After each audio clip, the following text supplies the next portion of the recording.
Okay, now I'm ready. Well, good afternoon, everyone, and we're going to be recording today's session.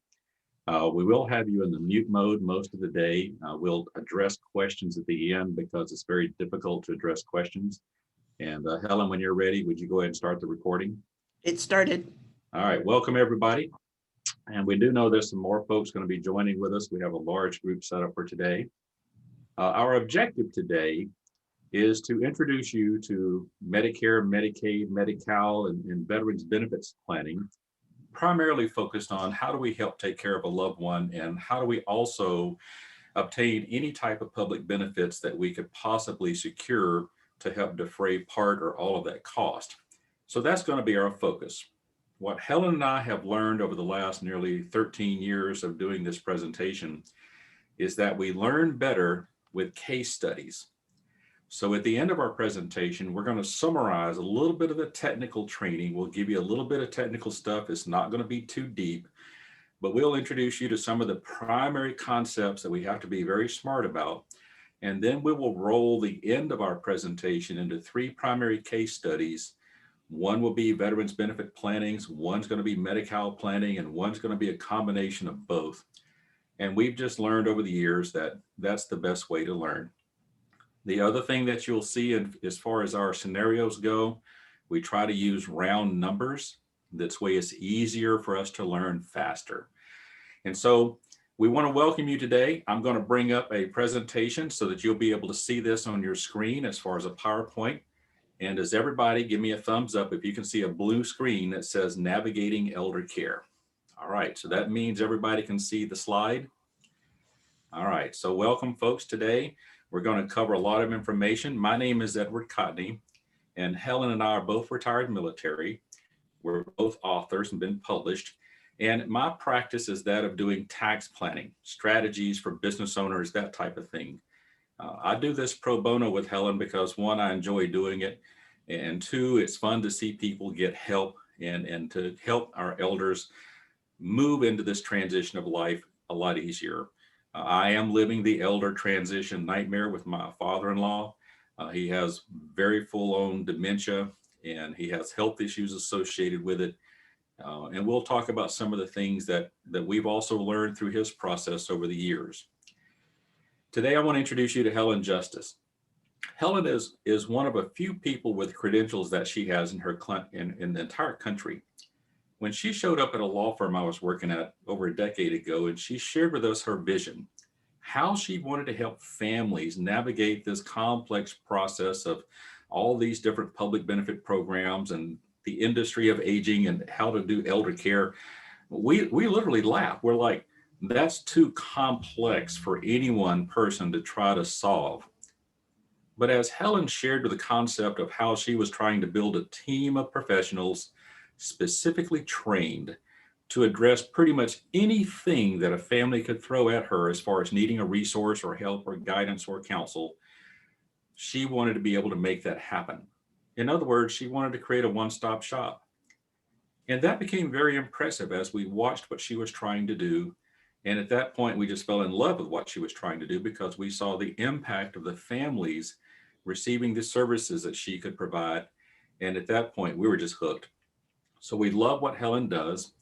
As a certified geriatric care manager, she's one of only a handful in the nation that also has her credentials as a VA accredited claims agent. Now that's a big deal because here in the state of California, we have approximately 62 veteran service officers. They work for the county. They do not work for the VA. They work for the county. They're veteran service officers. And their job is to help you turn in forms to the VA for benefit of the 9 different VA benefit programs that we have. We're going to be speaking specifically today about one program called Aid and Attendance, which is primarily for aging veterans and sometimes their spouses on how to help defray part of their care cost. Helen also does Medi-Cal applications, which is another big deal. But I can attest both for VA and Medi-Cal, we have watched her for 13 years never get a denial on an application. That's huge. Our veteran service officers, their success ratio It's typically around 17 to 20% of their applications that they're turning into the VA. Remember, these are the paid professionals who are compensated for helping you do that. So Helen figured out something to be able to have almost 13 years of no denials in both Medi-Cal and VA planning. And you'll hear us bounce back and forth between these programs because we never want to create a scenario where you jeopardize either one of the two programs. Two different sets of rules. We just got to be smart about what the rules are and how to apply them, okay? So, ladies and gentlemen, please let me introduce Helen Justice, who's going to be our joint speaker today. Thank you, Ed, and thanks for the introduction. As we're in this pandemic and everything, I wish that we're live, but this is the next best thing. And we are going to be doing some live training starting in April. But today we've got some information I think is beneficial to all of you. And so let's do a little administration. You've got your handout, and you should have a handout like this as Medicare, Medi-Cal, and VA. And hopefully you can got that. Then the next one, it's this sheet here. It says the VA at the top and Medi-Cal in the middle. Okay. And then the last one is your costly mistakes and what you can do next. So I know Ed gave me that great introduction, but you got to know that Ed's been with me almost 13 years. And the two of us has been speaking together in live trainings and so forth. Ed flew the planes and then I flew the desk. So we have been speaking together for all these years, and it's been a joy. So let's get started here, Ed. So this is my grandfather, and my grandfather came from Greece when he was about 12 years old, but the thing at Ellis Island said that he was 17 years old. He had to come from Greece as they were, the men and the boys at that time were being slaughtered in Greece. So many years later, he raised a family. He worked on the railroad, Southern Pacific Railroad, for many, many years. And the care plan for him was that my aunt was to be able to take care of him and my grandmother. My grandmother passed away, so that left him, and he was to move in with her. I'm telling you, ladies and gentlemen, it did not last more than 30 days. So my aunt was a little OCD, and she can literally, you could literally eat off her garage floor. That's, he was allowed to his bedroom, no shoes, and to the kitchen. And those were the two areas. So he went out the front door, and of course, she called the cops on him and did a 5150. And unfortunately, his doctor intervened at the hospital and was able to get him some help that he needed. He was grieving for his wife. And then all of a sudden, he wasn't in his own home, his own apartment, and that's what he wanted. So I got a call from his doctor. I'm back down here at McClellan as squadron commander, and the doctor calls me and says, your grandfather wants you to come pick him up. I was not in the business of caregiving. I was in the business of taking care of airmen and their families. And so lo and behold, I had to go and pick up my grandfather, and he's in Portland, Oregon. Have no idea what I'm doing, none. And the resources that I had at that time was the Yellow Pages. So I knew that I was not going to make the same mistake my aunt did. And I went and found him what was called independent living. And I had to go out and buy furniture. I had to get him a new doctor, an attorney, because he wanted to change his will because he was mad as a wet hen. And so I got him all set up into the independent living. I knew he was going to get 2 meals a day. I set up all those little trays that you have for medications, morning, noon, and night. And I went on back to work. 2 days into it, I get a call from the community saying they sent my grandfather to the ER because he had taken all those medications all at once. So you know what that meant. No longer can be independent. Again, how am I going to take care of the finance end of this? When I was picking up my grandfather, the social worker up there said that your aunt is trying to get him on Medicaid, which is equivalent to Medi-Cal here in California. And so I had no idea that the expenses that was going to occur, who was going to pay for it, and can we sustain that? So he kept telling me that he had money, but I knew what the powers to be up there did. And lo and behold, the man had 150,000. My aunt had already embezzled 60,000 before my grandmother passed away. So fortunately I was able to get a lot of it transferred, but he died before it was all done. So even your own family are sometimes the elder abuse person. But you just got to watch out and be able to see that even in your own family.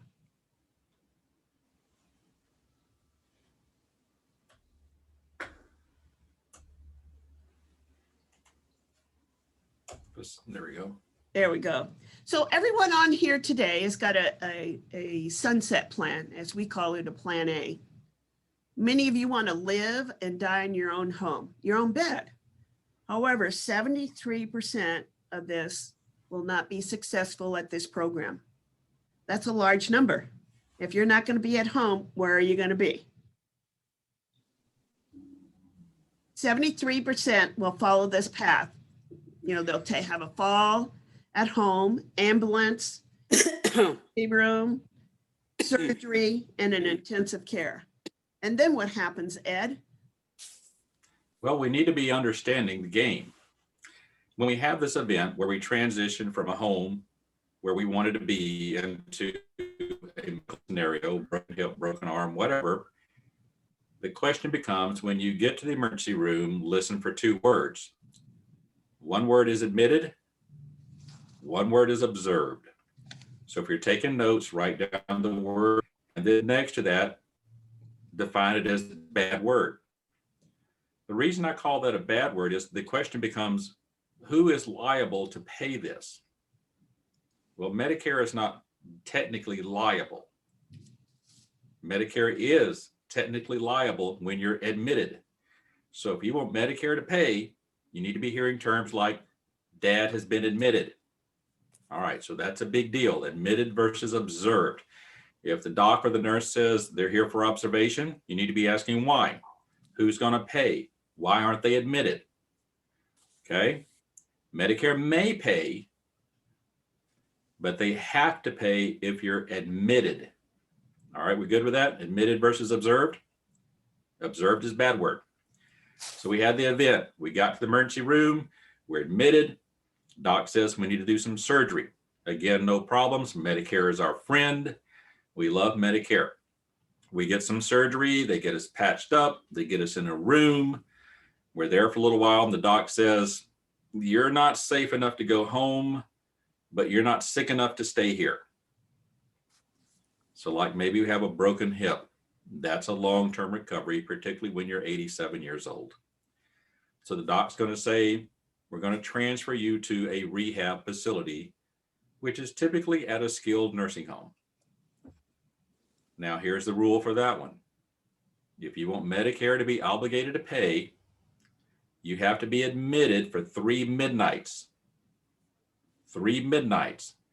So write down, rehabilitation begins with 3 midnights admitted in a hospital.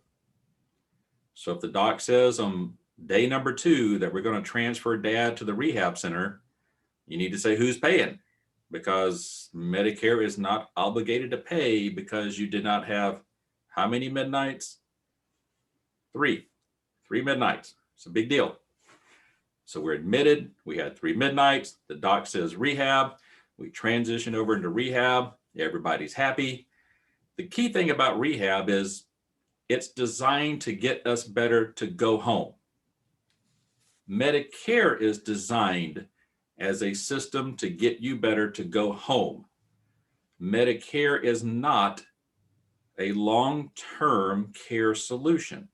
It's a Band-Aid. It's to get you patched up, get you better, and send you home.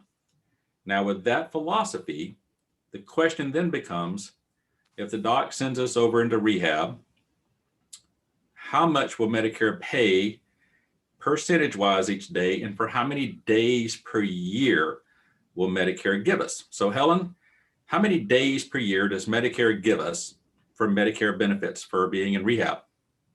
So each January, you get 100 days. Every January, no matter where you're at in the process, you get a brand new set of 100 days. But if you go into the skilled nursing, you're not going to be able to use those all at once. You'll get about 14 to 21 days. And the reason is, if you have a medical event later on in the year and you've used up all your 100 days, who pays for that hospital stay, surgery, and rehab? Well, that becomes your bill. So 14 to 21 days, depending on your HMO, you will get for Medicare to pay 100% of that stay. All right, so for the first 14 to 21 days, depending on your HMO, Medicare is on the hook for 100% per day. Now, Helen, after those 14 to 21 days, Medicare is on the hook for how much for the remaining 100 days each year? 80%. So, all right, so let's think that 80%. through. We had the event, we had 3 midnights, we got moved over to rehab, we were there for 37 days. Let's assume we're Sutter, which is a 21-day HMO. After day number 21, Medicare has been paying 100% up to that point. Day number 22, Medicare is on the hook to pay 80% of my daily care cost. Somebody else is responsible for that 20% shortfall. Maybe you've got a supplemental insurance policy, maybe some type of, you see where I'm going with this? You always need to be thinking about, if I'm going to be in a rehab center for longer than my 100% per day, some places are 21, you need to know what your hospital system provides. Once we transition into the 80% day rule, who pays the 20%? As the loved one who's trying to make certain that our elderly person's properly taken care of, it's smarter to address that question earlier than later to know what are the resources. Because we want to make certain for this major event, we don't have to worry about that 20%. And if the insurance is in place to cover that, great. If it's not there, we need to have a discussion about where we could get the money from, because they're going to get paid one way or the other. So the rule about Medicare is pretty simple. The bulk of this nation, if you're over the age of 65, and if you're eligible for Social Security, Medicare is your friend. If you're a union worker, a little bit different set of rules. You need to be asking your union people about what pays and when they pay, et cetera. But for most of the nation, for Medicare, 65 years and older, Medicare is our friend. And as Helen stated earlier, the rehab centers don't want you to use all 100 days at once. It's highly unlikely to see that. It's possible, but unlikely. On day number 101, who pays? You do. I don't know, but I know who doesn't have to pay. Who does not have to pay on day 101? Medicare. Their job is get you better, patch you up, send you home. For long term, more than 100 days per year, you need to figure out what your plan's going to be. And that's what we're trying to help people get ready for. The worst case scenario. Our goal is to teach you how to plan for it and pray to God you never need it. Does that make sense? This way everybody's comfortable. So There's been a rash of skilled nursings lately here that's telling the folks that they get 100 days, and the families are saying, "Phew, now I don't have to worry for 100 days." But they don't tell you that it's only going to be 14 to 21. In that time, that rehab time, that's when you need to be, deciding, are you going to go long-term under Medi-Cal or not? You can't wait until the last minute and say, oh my God, we can't take them home. We need to do Medi-Cal. No, as soon as you get them into skilled nursing, you as a family need to have that discussion. Yeah, good advice. All right, so we had admission, we had 3 midnights, we've got 100% for the first 14 to 21 days. After that, Medicare covers 80%. We get 100 days each year, and the whole goal is to make it so that it works. The next part of this thing we've learned over the years is that when we have a husband and wife, typically the men, we start falling apart first, and our spouses become the full-time caregivers 14 days a week, 41 hours a day. So here's dad, he's 240 pounds, mom's 105 pounds soaking wet, and she's taking care of dad who's on the floor. We got to really think through this process, and the family, for whatever reason, we've learned over the years, they really focus on dad. Dad's the one who has the obvious symptoms. So we call dad the ill spouse. We call mom the well spouse. Statistically, who is going to end up in the hospital first? Mom. Statistically, who's going to pass away first? Mom.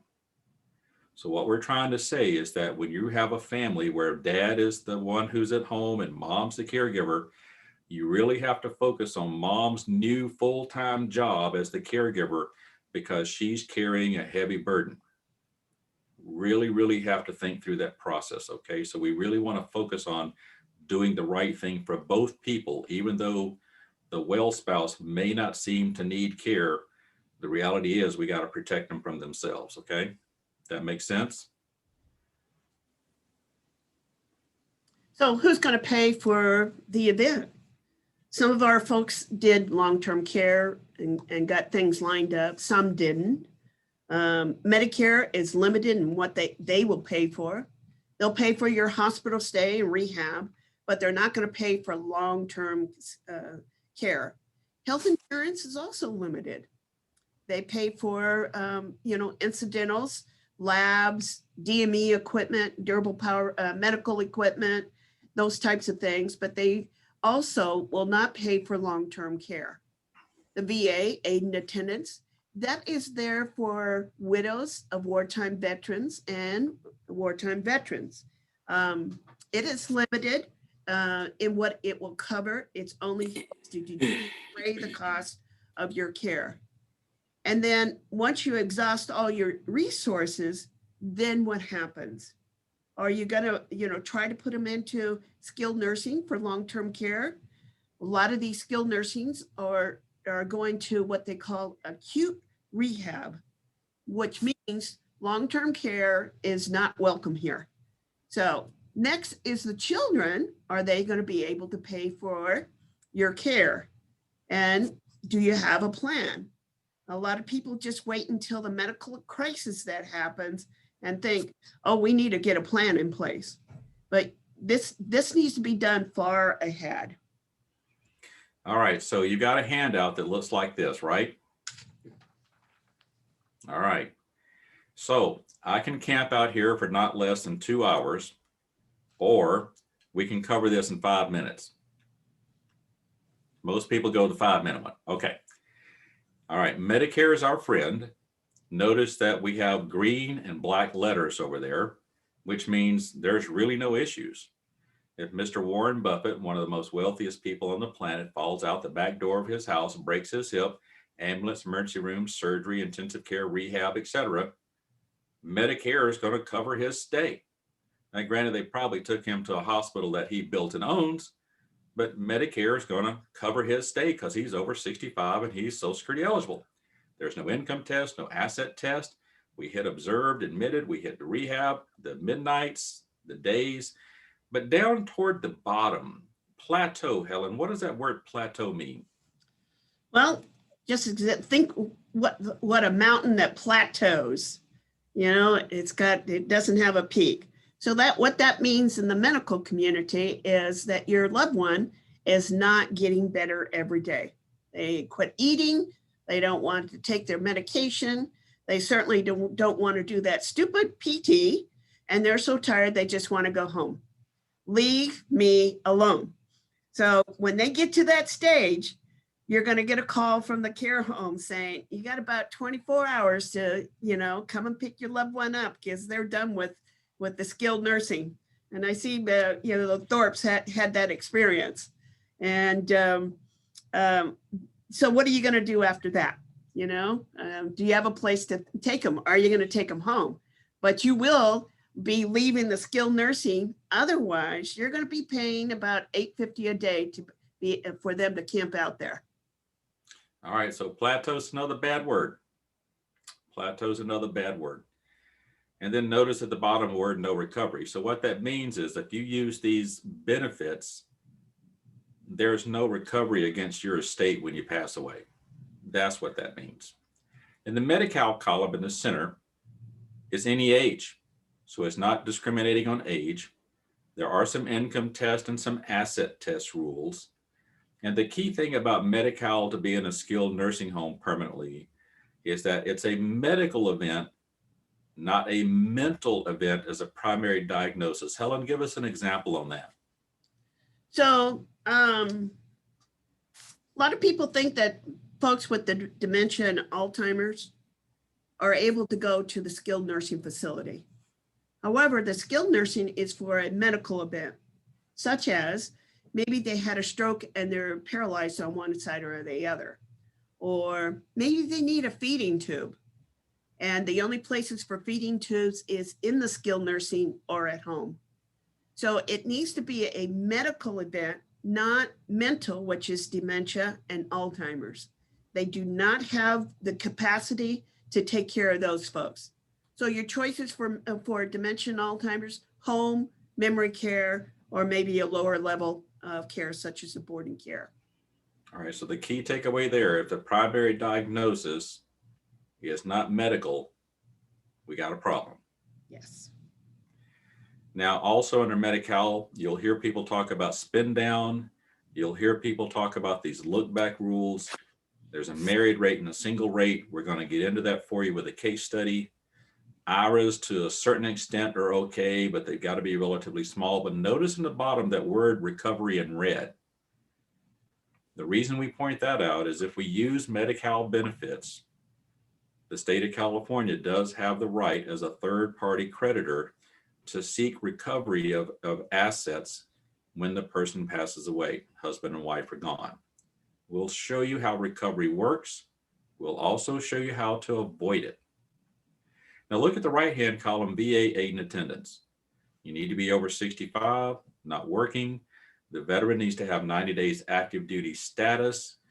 There had to be a war or conflict going on somewhere on the planet during that 90-day period.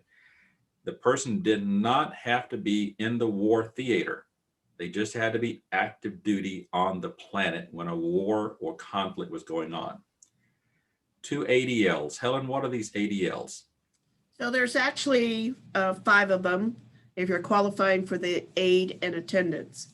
And this changed in 2018 to the Thorpes. It used to be medication management, but that one was taken away. So it's bathing, dressing, transferring, feeding, hygiene, and either a wheelchair walker or a cane. So those are the 5. We need a doctor to say that you need help with at least 2 of the 5. And one of the common misperceptions we see with families is they think that an ADL is something that's outwardly visible. Overwhelmingly, mom or dad will be taking 3, 5, 10 medications. Well, each one of those medications may tie into an ADL. They certainly So can. don't get too wound up about, oh, they're not using a walker yet. Well, they may be taking enough meds to qualify in other ways for the ADLs. Mm-hmm. All right, now things get a little technical. When you come to the in-person class, we actually give you a test. This virtual thing, you get basically a free passing grade. But here's how we make this work. The VA, when you apply for this benefit, so we have a wartime veteran, dad who's moved into a care home. He has expenses. He meets the eligibility requirements. One of the things they're looking for is that dad has care cost that exceeds his income by 5%. Now, there's this long, convoluted rule that can take me an hour to teach you how to use the software to run the numbers, but let's make it simple. If dad is single and he has $2,000 of Social Security and pension coming in per month, what the VA needs to see is dad is spending 5% more for his care cost than his income. So if his income is $2,000 a month, 5% of 2,000 is $100. Therefore, they need to see, for him to get the full rate aid and attendance pension benefit, that his care costs exceed $2,100 a month. This makes no sense whatsoever, but keep it in mind, we're dealing with the government here. That's not for them to make sense of this thing. And I can't tell you how many times people will say, well, let's get the application in first because we want to get the application approved before debt. No, can't do that either. Okay, remember, we're dealing with the government here. So they only deal with applications where dad is already in the care home with ongoing care expenses. Then you can apply. Of course, there's, how many pages is that application now, Helen, for VA? With all the supporting document that goes with the application is now between 35 and 40 pages long. Oh, piece of cake. Can do that in 5 minutes. So Yeah. This application goes to the VA so that some rubber stamping bureaucrat's just going to go through this thing, checking things off as long as they're perfect. So one of the things they're looking for is dad's care cost more than his income? They're going to be able to figure that one out real quick. The next thing they're going to look for is how much stuff does dad own? He's allowed to have a house. He's allowed to have a car, but cash, stocks, bonds, mutual funds, cash value life insurance, IRAs, 401ks. They want to see that he has less than $130,000 in assets. Okay. Then you'll hear people talk about spend down. He's got too much money. We're going to show you how to do that. Another look back rule here. IRAs are usually a problem with VA unless they're relatively small. And then there's 3 different rates about how much you get. So Helen, do they have a handout that shows them the married rate, the single rate, and the widow's rate as far as the benefit for VA? Yes, on the second page here, at the top is the different rates, the qualifications. So a married couple is $2,266. A veteran is $1,936 a month. And a widow of a wartime veteran is $1,244 a month. Now, those are not big dollars. No. But they're good dollars to help defray part of the cost. And more importantly, they're tax-free dollars. And so this is one of those really good little benefits. A couple of notes about the widow. Mom and dad were married. They had kids. Dad passed away. Dad was an active duty person who served 90 days, wartime service, etc. He is a wartime veteran. He passes away first. Mom is classified as the widow of a wartime veteran, provided she doesn't marry outside of the veteran pool. So if mom remarries to a non-wartime veteran, she's no longer the widow of a wartime veteran, is she? Mom and dad get a divorce. She's no longer the widow of a wartime veteran. So just keep those 2 things in mind. There is a qualifying criteria for the non-spouse veteran to be considered the widow of a wartime veteran, okay? Let's jump into some cases. Helen, let's introduce Mr. Brown. Mr. Brown was actually a client. We changed his name, but a client of mine. This is going to be a Medi-Cal case because we never did wartime or it was even in the military. So he's 82 years old. He attended family training, the live sessions, He set the appointment, but he felt that he had everything lined up and he didn't need our help. So he went ahead and canceled that appointment. Mr. Brown had numerous medical issues. And about 5 months later, after he canceled that appointment, he had 3 strokes in one day. So he was admitted to the hospital after the stroke at home. He went through surgery. Matter of fact, he expired on the table, and that's where the 3rd stroke came in, and they revived him. So after a period of time that he was in the hospital, then they sent him over to rehab to see if we can get him to come back. However, Mr. Brown plateaued. He wasn't even able to speak. He wasn't participating in any of the rehab, such as the speech therapy, PT, or any of that.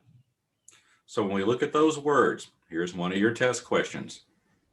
Did Medicare pay? Admitted, yes. Surgery, yes. Rehab, yes. And Medicare paid up until he plateaued. Remember that? All right, good, we're learning. So skilled nursing in this area, about $10,000 a month. And if you go closer to the Bay Area or Southern Cal, you're looking at maybe $12,000 to $15,000 a month. So can he apply for Medi-Cal? Well, you need the rest of the story. So we don't know if it's going to be approved. So like I said before, he had no legal mental capacity, meaning that any legal work that needed to be done, he was not able to do. He had a will, and it was a will-based estate plan.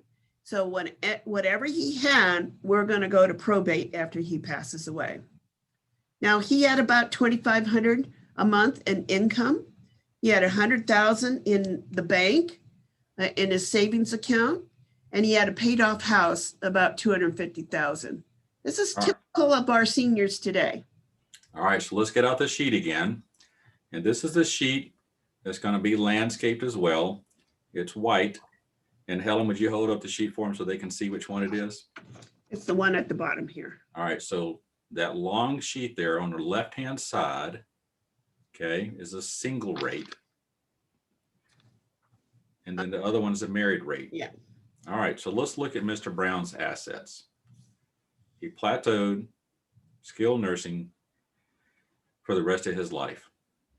So now he's going to be in skilled. His care cost is $10,000 a month. He's single. How much can he have? Well, he's allowed to have one house, one car, and $2,000 in cash, stocks, bonds, and mutual funds. Does Mr. Brown have more than $2,000 in cash, stocks, bonds, and mutual funds? Yes or no?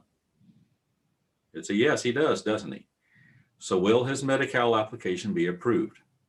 No, he's too rich. So his family is going to be taught a term called spend down. He's going to have to spend his money until he gets down to $2,000. That's the amount for a single person applying for Medi-Cal, one house, one car, $2,000 that they can have to apply for and receive Medi-Cal assistance in a skilled nursing home. So the process is kind of painful, but that's the rules. He will be forced to basically write a check his family for $7,500 a month. He's got 25 coming in. He's short $7,500 a month. They pay down. They exhaust the cash over the next 13.3 months. So in 13.3 months, he now has $2,000. He can apply for Medi-Cal. And remember earlier the slide where we had the 3 columns in the middle, we had Medi-Cal with recovery in red at the bottom. Do you remember that? So Mr. Brown keeps living. He has spent down his $98,000 in cash that he was excess. He now is qualified for Medi-Cal benefits. He still surrenders his $2,500 a month. Medi-Cal picks up the rest of the tab. The great state of California runs a tab for him. And basically, if he lives another 33 months, and assuming the house doesn't grow in value, this is just straight line numbers, if he lives another 33 months, his $250,000 paid off house will be liened against by the state of California for full recovery. Every bit of this could have been managed. Every bit of this could have been avoided. But unfortunately, it was the scenario that his family ended up having to deal with. And the inheritance, theoretically, if he lives another 46 months, is zero. Now, something from an ethical standard you need to understand about Helen and her teams. The objective here is to create benefit programs for mom or dad to be in a care home with great dignity and respect and safety. The planning concepts are not designed to create inheritance plan models for the kids. Okay? That's not the kind of work that her team does. This is all about the mom and dad getting as much help as they can to make their money last as long as possible. Does that make sense? Because that's what the VA and Medi-Cal is looking for. So if he would have came in for his appointment before the strokes, him and his son, we would have designed a care plan for him. Our attorneys, we would recommend one of our 5 attorneys that we work with and help reposition the assets for what we call a Medi-Cal asset protection trust. He would have been eligible for Medi-Cal the day one that he walked into the hospital. So we would have, when he got over to skilled nursing and we saw that he was not doing well, we would have had and apply for Medi-Cal at that point. We would have avoided the spin down, protected the house from Medi-Cal recovery, and he would have surrendered his $2,500, and he gets the first 35, but Medi-Cal was going to pick up all the rest of it for his care for the rest of his life. The potential inheritance was $350,000 that was zero by the time that this gentleman expired. I'll tell you this, in the 20 years that I've been helping families navigate this thing, not one time have I had a client say, yeah, let's do nothing. I want the state of California to get it all and screw over my kids. Not once have I had somebody say that. Recovery would have been zero. He just needed to show up for the appointment and do what needed to be done. So this is Mrs. Jones, and she was such a character. This is an aid and attendance application, widow of a wartime vet. She and her children attended my live family training, and she had a few medical problems, COPD, macular degeneration, the eyesight was going, several falls, and congestive heart failure. And the reason for the falls, she was supposed to be using a walker. However, she said that was only for old people and she was not old. So 8 medications, and she didn't like to cook for herself anymore. So she was not eating proper food that she should be eating. Because she wasn't driving, she was making some visits to the ER, and that was problematic. The children were concerned, her doctor was concerned, but she was ready to move, but she didn't want to go into one of those big, large assisted living. She wanted a small, small facility, and they had to make sure we had roses all over the yard because that's what Mrs. Jones did all day long, was tend to her roses. She had a 25-year-old mobile home that she said it was worth $75,000. We kind of questioned that, but that's okay. I told you she was a character. Space rent was about $825, and it was going up. Her income was about $1,800, and her medical supplemental insurance was $350 a month, a little high for her. So $45,000 in the savings, $15,000 in the checking, and $7,000 in an IRA for final arrangements is what she had. Okay. The internet is a great source of some correct information, but very, very little wisdom. All right. The VA did a major rule change in October of 2018. There's a ton of conflicting information out there. Under the old rules, she is too rich to qualify for aid and attendance. So prior to 2018, this was a disapproved application. After the rule change in October 2018, she's good to go. All right. So just be careful on the internet. We spend a lot of time unlearning people from wrong stuff they've learned on the internet. So new rules, she's good to go. Old rules, disaster. Got an old trust that needs to be dusted off. You guys know you need to kind of get those things looked at every few years, okay? Not every 30 or 40 years. And so Helen, can she apply for aid and attendance? Not right now, because if you see how much she's got, she is not eligible. She's got more than the $2,000. So, but you want to keep her eligibility at all times. Yes, this is an aid and attendance application that we're going to get, but we always solve Medi-Cal rules first, then we apply.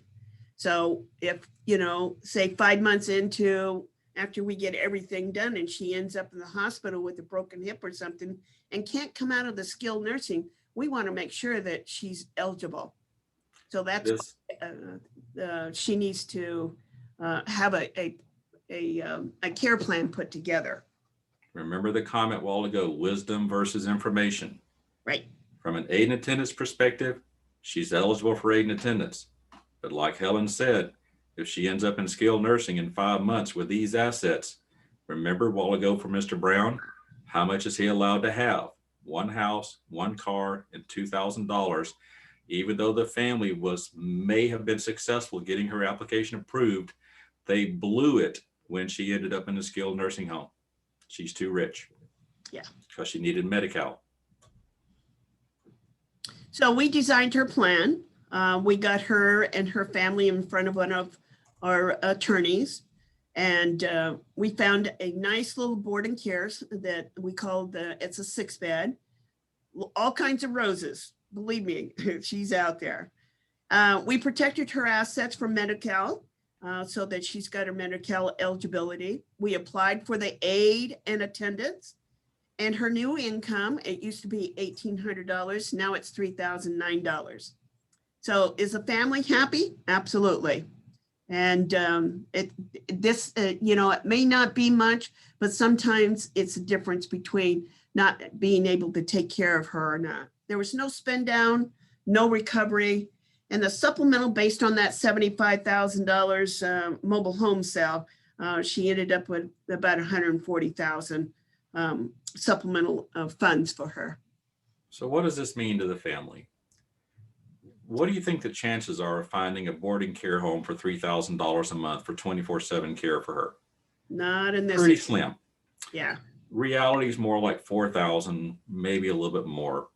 So with a family, even though the aid and attendance is kicked in here, and even though Helen's strategies have protected her Medi-Cal eligibility if we have a worst case scenario, from a financial cash flow point of view, if she's short $1,000 a month, we have 140 months supply of money, don't we? Now, the reality is her health going to improve or get worse over time? It's probably not going to improve, which means her care costs may go up over time. But the point is this, by doing the strategies, securing aid and attendance early, repositioning her assets, creating a bucket that can be used to supplement her income to cover her care cost, the family has breathing room, in this case, for about 12 years. Reality is more like 8. So we're postponing the family having to intervene with their funds to support mom. Okay, does that make sense? Potential inheritance for the heirs, once again, not a priority here. It's a secondary benefit if it happens. So now we have Mr. and Mrs. Smith. This is a couple. They live out here in Sun City, you know, the cruise on land, the party retirement place out there in Lincoln. Yeah. So they attended family training, and they were thinking they wanted to get placed into one of the big assisted livings in about 5 months. So both had a couple of ADLs, not eating right, not taking their medication. And Mrs. Smith told Mr. Smith, you go find your own food. I'm done cooking. And so off to Sam's Club for that $1.50 hot dog with his big old car. And he seems to be crashing into things out there. So both are a fall risk because they won't use their walker. And then we had a little problem. The Prince of Nigeria needed a Western Union $10,000 wire in order to transfer $40 million to Mr. and Ms. Smith. Folks, my own father-in-law, a master's degree in education, started having some dementia issues just a couple of years ago, very, very light in the beginning. And then one day my wife says, Dad just took $4,000 cash out. Somebody took $4,000 cash out of the bank. She called Dad, and Dad said, no, I didn't take any money out of the bank. So Laura's like, oh my gosh, I called the bank. The bank's like, yeah, they were here. They took out $4,000. No, Dad said they didn't. Well, when they go over and look at the video, guess who took $4,000 and $50 bills cash out of the bank? Dad. And then he drove over to the Walmart parking lot to give it to a guy in exchange for a brand new Mercedes-Benz and a check for $2 million. By the way, they just tried the scam again last week. That was our first indication. The next indication, 2 months later, our housekeeper also takes care of their house. She calls and she says, there's about a 3-inch stack of papers on Dad's table here with a bunch of stickers on it for notaries and people to sign. So I go get it. It's a refinance on his house. $700,000 house. He owes maybe $135,000 on it. Interest rate's about 3%. They're going to refinance his $135,000 house at 5.5%. And they built in a $39,000 broker fee for a $135,000 loan. I was ticked. Anyway, I called him up, disguised as my father-in-law. I think I'm a relatively educated man. In 5 minutes, I was ready for them to come refinance my house. They are that good. Anyway, we did a whole bunch of legal things to stop it. But my point is, we didn't think Dad was dealing with any dementia issues. We thought maybe it was just he was still driving, but some of the things started to be a little dangerous. And that's when we figured out the smartest thing we can do for Dad is to protect him from the bad guys. There's a lot of bad people out there trying to steal your parents' money. And there are things you can do to protect them from the bad guys. I beg of you, protect your parents from the bad guys because they work every day to take their money. Okay. All right. So the scam was another avoided issue. Are the kids concerned? In my house, this is every day we're concerned. So we knew that Mrs. Smith would probably be going into skill in about 12 to 24 months because her medical issues. So I know that they wanted to go into assisted living. So we wanted to get her and her family lined up here. Neither one had memory issues at the moment. They knew where they were at, what they were doing. So except for Mr. Smith, I don't know about his memory issues, but anyway, their income was about $5,000. House they had out there in Sun City was about $350,000. Had a little bit of a debt of $100,000 on it, and he had $150,000 in his bank account. All right, well, let's get out the white form again. You're the adjudicator. You've got the application in front of you, and you need to figure out, do they have the right numbers? All right, so they have income of $5,000 a month, and we'll do the Medi-Cal piece first. They have a house worth $350,000 with about $100,000 of debt. They have $150,000 cash. So when you look at both the Medi-Cal for the married rate and you look at the VA rate, notice they're both around $128,000, $129,000 for a married couple. Are they more than $129,000? Yeah. So for Medi-Cal, will the application be approved? No. For VA, will the application be approved? No. So one simple, easy thing to do here. What if we took $25,000 and paid down the debt? So if we paid down the debt to $75,000 on the house, now they have $125,000 cash. Do they qualify for Medi-Cal for a married couple? Yes. Do they qualify for VA? Yes.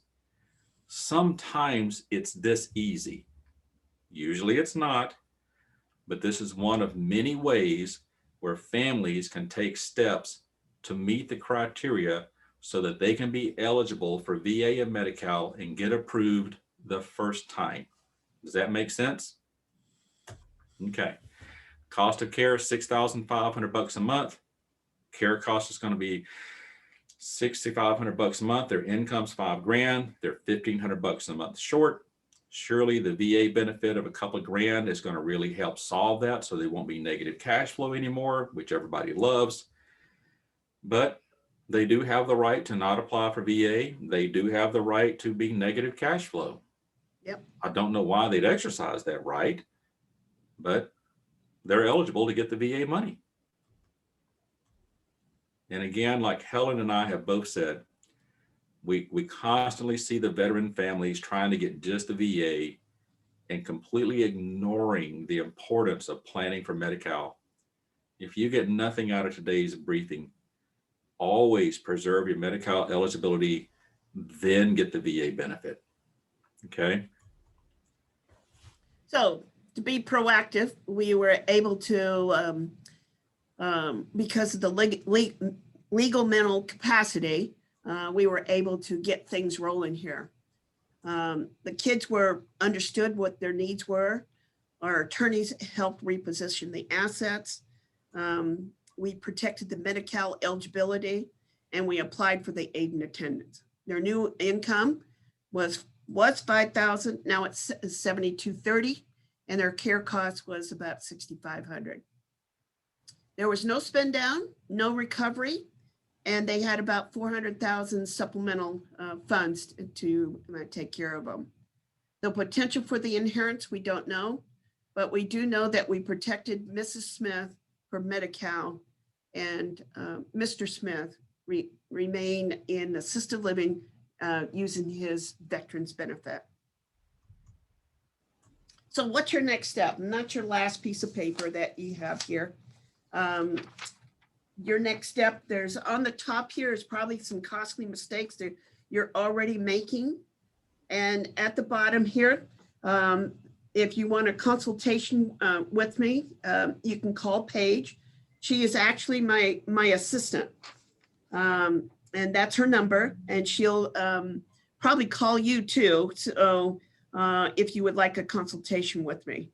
The 15 minutes is free, but if you have a one-on-one consultation, we have a whole list of documents that I will need.